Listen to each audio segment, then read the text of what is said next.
Labdien, cienījamā auditorija, būvnieki, arhitekti. Man priecājos redzēt katru novadu laikam šeit klātienē.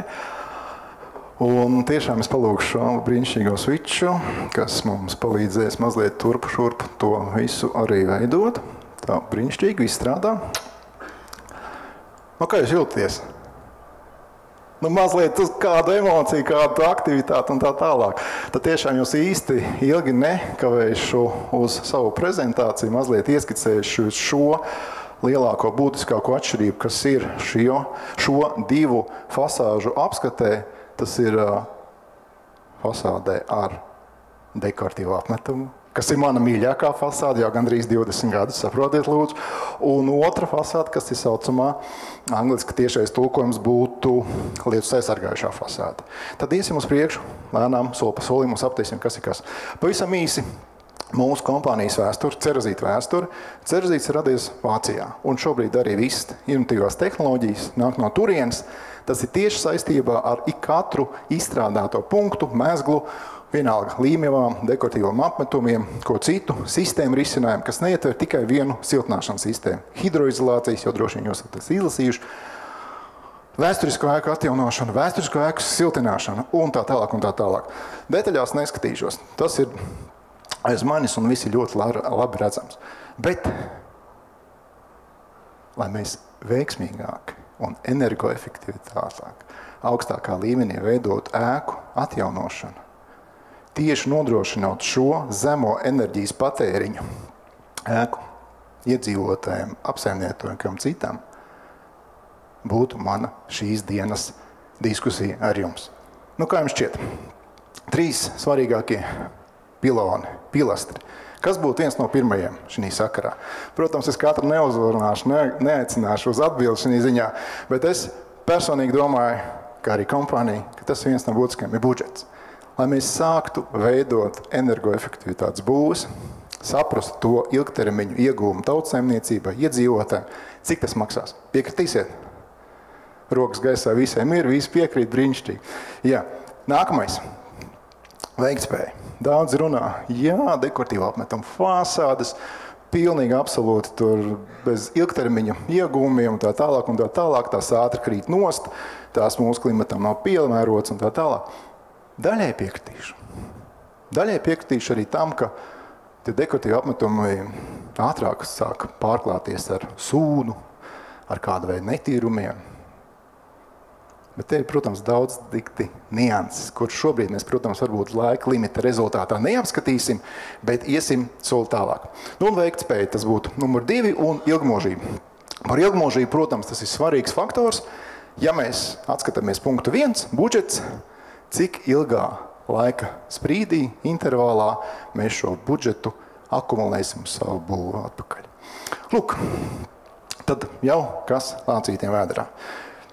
Pavisam vienkārši salīdzinājums, kādi ir lielākie iegūmi, un tiešām liels paldies AFI Grupa Jānim Vigupam, tai skaitā par jau kuro kārtu realizētiem projektiem šī sakarā, un es ceru, ka iedzīvotāji šīs mājās ir tiešām ļoti veiksmīgi un laimīgi, jo veicot cenu aptauju gan jaunās būvēs, gan arī renovētās, tieši AFI Grupa rādītājs bija viens no zemākiem. Varbūt atļaušos to nedefinēt, cik šī brīdī tas bija augsts vai zems, precīzāk sacīšu, jo tirgu bija viena no lielākām energoefektivitātes iegūmiem iedzīvotājiem šīs būvēs.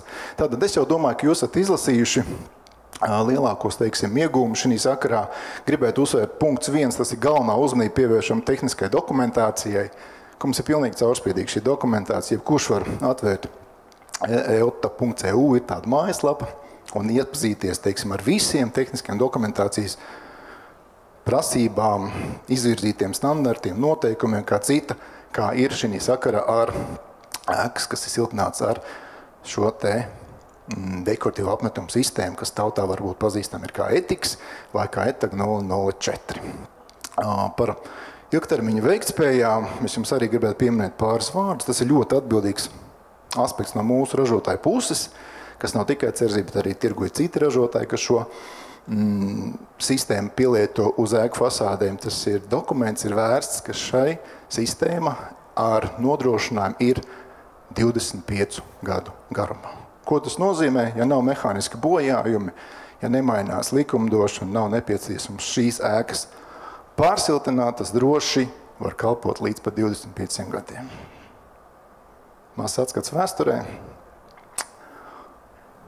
Ja jūs tagad atcerēsieties apmēram 15-20 gadus atpakaļ, kāda bija ēka siltināšana, cik bieži siltināšanas materiāli tādā laikā izmantoja?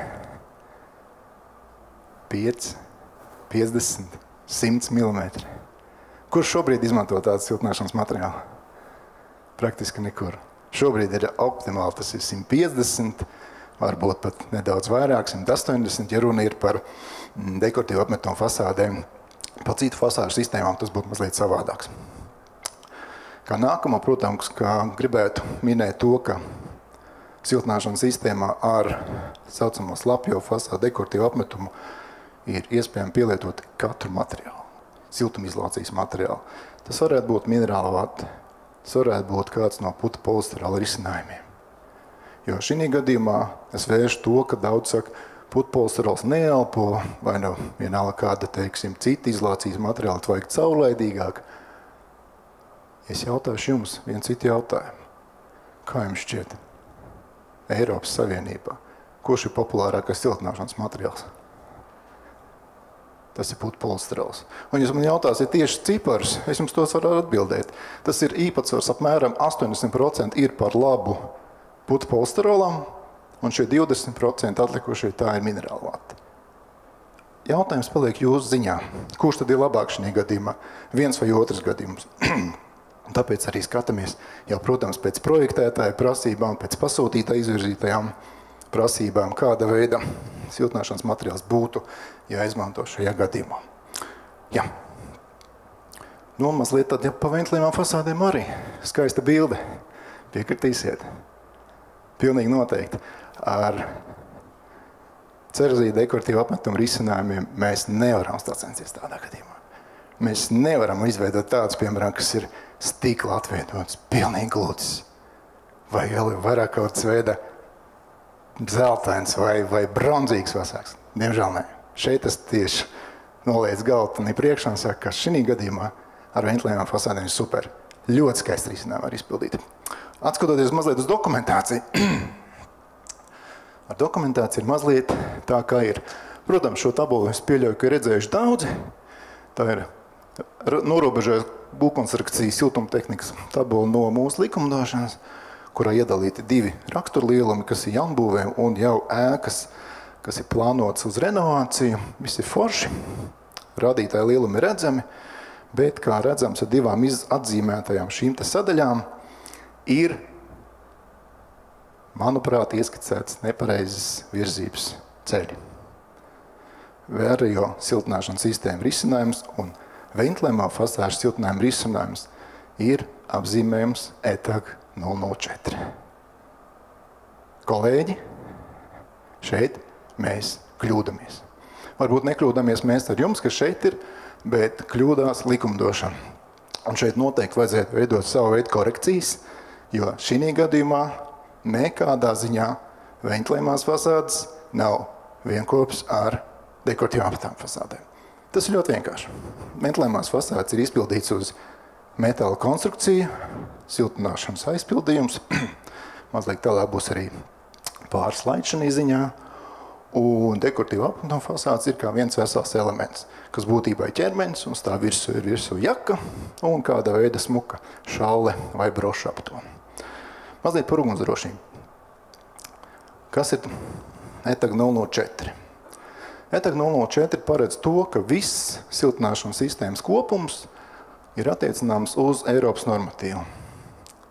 Ja skatās tieši, tad visa sistēma no A līdz Z, no būvkonstrukcijas līdz ārējas sistēmas apdarei, ir ar šo 13501 standarta prasībām.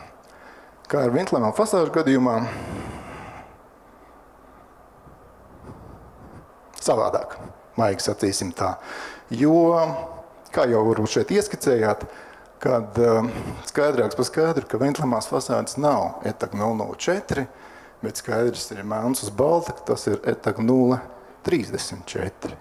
pilnīgi divi dažādāki lielumi, un ko šī gadījumā nekādā veidā nevajadzētu arī attiecināt uz vienu veselu ēkas izpildījumu. Un, protams, jau varbūt redzēt to tekstu, ko es, protams, neatkārtošu, kad būvkonstrukcija un apšauma komplekts, tās ir divas dažādākas lietas. Kā mums izskatās tas pēc likumdošanas, tas būtībā ir šādi, ir ļoti skaisti visiem saprotama tabula, ko es domāju, katrs no būvniekiem, no projektētājiem, no pasūtītājiem ir redzējis, bet ar vienu atkāpi. Un tā atkāpe ir šāda, kad nevienlēmās fasāžu gadījumā cerzīta izpildījumā, piemēram, tur ir norādīts visas ugunsdrošības kategorijas, klases un kas cits ar 3. sadalas punktu ugunsizturības prasības sistēmai. Visai. No līdz. Neiedziļināsimies detaļās, kas tur iekšā ir šie dībeļnaglas un kas vēl var būt. Tas būtu sekundāri. Attiecīgi, ja ir ventilējumās fasādes, tad ir siltumizolācija, forši, minerāla vata, piemēram. Un otrs ir apdarskārta. Rodās jautājums. Uz ko tas viss ir stiprināts? Kā tas viss turās kopā? Kur ir testa rezultāti? Kur ir pārbaudas? Nav. Būvējam tālāk. Energoefektivitāte. Varētu tā eho darīt un tā tālāk. Un šeit ir tas lielākais jautājums, ko es daudzkārt uzdodu gan pasūtītājiem, gan iedzīvotājiem, kas ir izvēlējušies ventilējumu fasādi. Klau, nu kā ir? Būs labi? Un viens no pasūtītājiem man ir atbildējis sekojoši. Zini, man tagad ir manā mikrorajonā divas būvas. Viena būva ir siltināta ar cerzītas sistēmu, ar pielīmētu siltumizolāciju, ar veikt dekoratīvu apmetumu. Un blakus tai tieši tāda paša konfigurācijas ēka tiek siltināta ar ventilējumu fasādi. Es jums spiežu roku, es saku daram, es pie tiem ierodos gads 2, pēc attiecīgas sezonām, jo abas divas būvas atrodas vienā lokācijā, tiek veidot energo apgādes risinājumi no vienas skatlu mājas, tātad siltummezgla, bet būs 2 ārējie siltināšanas veidi. Un tad jau, protams, kad mēs sapratīsim ar šo džentlmeni, kā tad ir, varbūt es jums nākšu pie jums ar citu stāstu un stāstīšu pavisam citas lietas. Ok, protams, es domāju, ka jūs jau esat izlasījuši, kas tur ir uz šīs te prezentācijas, tā kā vairāk arī detaļās tajās neiedziļināšos. Daudz cipari, daudz stāstu, bet būtībā šie cipari ir būtiski.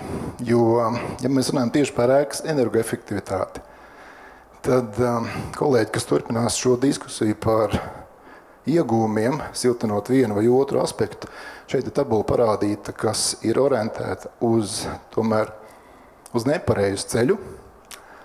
Tādā ziņā, ka šī ventilējumā fasāde tiek veidot ar apakškonstrukcijas izbūvi, kas ir alumīnijs, un ja mēs nozares pārstāvi profesionāļi saprotam, kas ir alumīnijs, tad šeit ir 2 piemēri, kas ir minerāla vatas lambdas vērtība 0,034 un zemāk ar sarkano krāsu iekrāsotā, tā ir šī te alumīnija vērtība.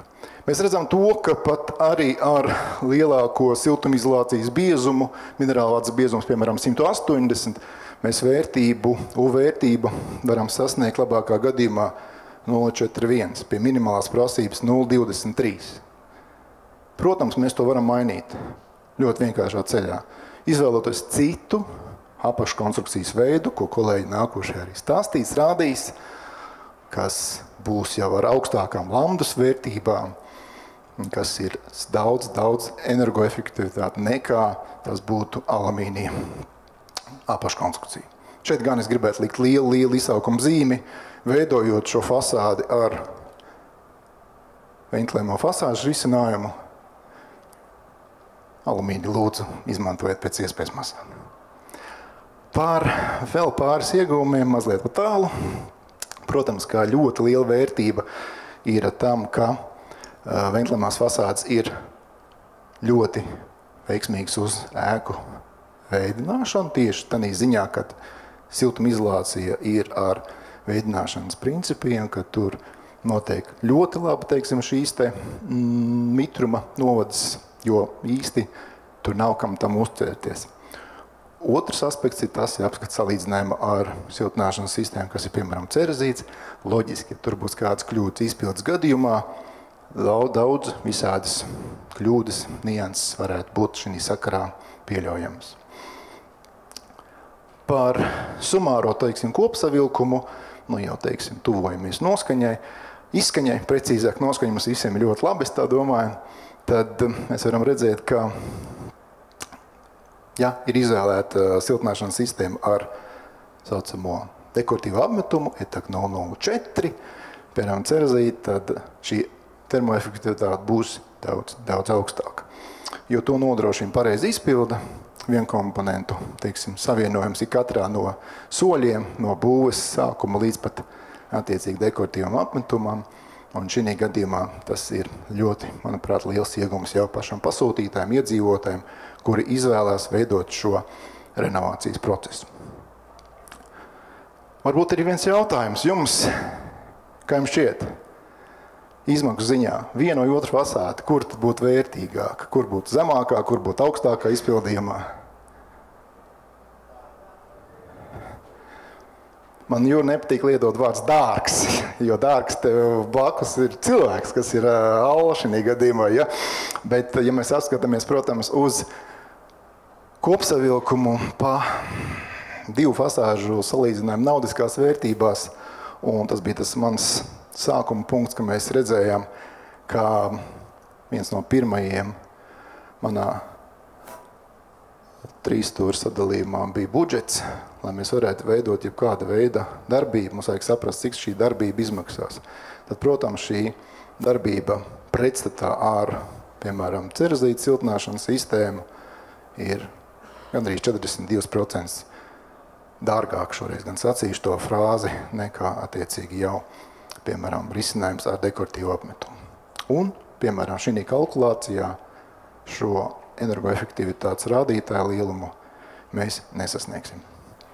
Pavisam kopsumā tātad tas izskatās šādi, kas ir jau, protams, kad vairāka veida ventilējumās fasādes ir gan šķiedras, cementu šķiedras plāksnes, HPL lamināti un kas cits, protams, arī koks, skārts, metāli un tā tālāk, pret arī flīzes, tā skaitā pret siltināšanas sistēmu, kas ir cerzīts.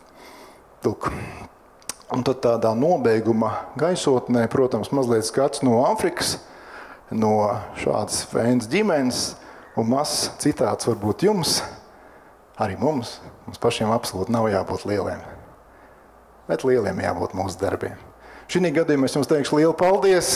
Ja nu gadījumā ir kāds jautājums, esmu šeit, vai nu arī šeit pat šīs dienas esmu Māja 1 izstāžu centrā, droši uzdodam un būšu gatavs atbildēt. Paldies, Andim. Un izskanēja aplausi, bet es aicināšu aplaudēt 3 reizes skaļāk, jo Andis ir gada labākā būva Latvijā, galvenais atbalstītājs, nu jau kuro gadu. Paldies, Andi. Tagad aplaudē.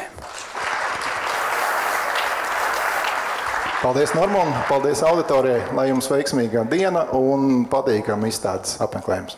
Lai notiek, lai top.